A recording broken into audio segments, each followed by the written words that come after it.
Lamentations, chapitre 4. Et quoi? L'or a perdu son éclat, l'or pur est altéré.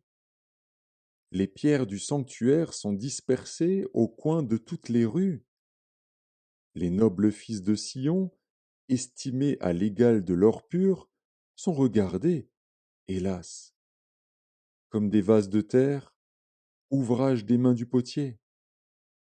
Les chacals même présentent la mamelle et allaitent leurs petits. Mais la fille de mon peuple est devenue cruelle, comme les autruches du désert. La langue du nourrisson s'attache à son palais, desséché par la soif. Les enfants demandent du pain, et personne ne leur en donne. Ceux qui se nourrissaient de mets délicats périssent dans les rues. Ceux qui étaient élevés dans la pourpre embrassent les fumiers. Le châtiment de la fille de mon peuple est plus grand que celui de Sodome, détruite en un instant, sans que personne ait porté la main sur elle. Ces princes étaient plus éclatants que la neige, plus blancs que le lait. Ils avaient le teint plus vermeil que le corail.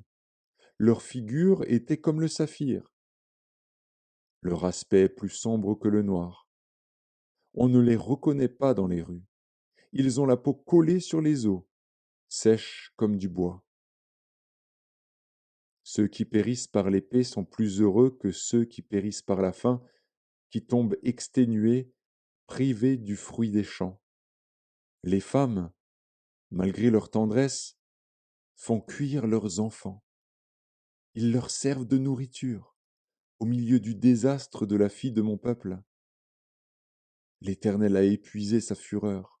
Il a répandu son ardente colère. Il a allumé dans Sion un feu qui en dévore les fondements. Les rois de la terre n'auraient pas cru. Aucun des habitants du monde n'aurait cru que l'adversaire, que l'ennemi entrerait dans les portes de Jérusalem. Voilà le fruit des péchés de ses prophètes, des iniquités de ses sacrificateurs qui ont répandu dans son sein le sang des justes. Ils erraient en aveugles dans les rues, souillés de sang. On ne pouvait toucher leurs vêtements. Éloignez-vous, impurs, leur criait-on. Éloignez-vous, éloignez-vous, ne nous touchez pas. Ils sont en fuite, ils errent çà et là. On dit parmi les nations, ils n'auront plus leur demeure. L'Éternel les a dispersés dans sa colère. Il ne tourne plus les regards vers eux. On n'a eu ni respect pour les sacrificateurs, ni pitié pour les vieillards. Nos yeux se consumaient encore, et nous attendions vainement du secours. Nos regards se portaient avec espérance vers une nation qui ne nous a pas délivrés. On épiait nos pas pour nous empêcher d'aller sur nos places. Notre fin s'approchait. Nos jours étaient accomplis. Notre fin est arrivée. Nos persécuteurs étaient plus légers que les aigles du ciel. Ils nous ont poursuivis sur les montagnes. Ils nous ont dressé des embûches dans le désert. Celui qui nous faisait respirer, loin de l'Éternel, a été pris dans leur fosse. Lui de qui nous disions, nous vivrons sous son ombre parmi les nations. Réjouis-toi, tressaille d'allégresse, fille d'Édom, habitante du pays d'Utz.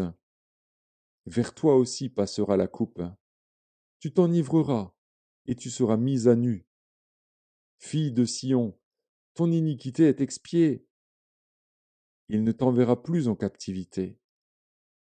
Fille d'Édom, il châtiera ton iniquité. Il mettra tes péchés à découvert.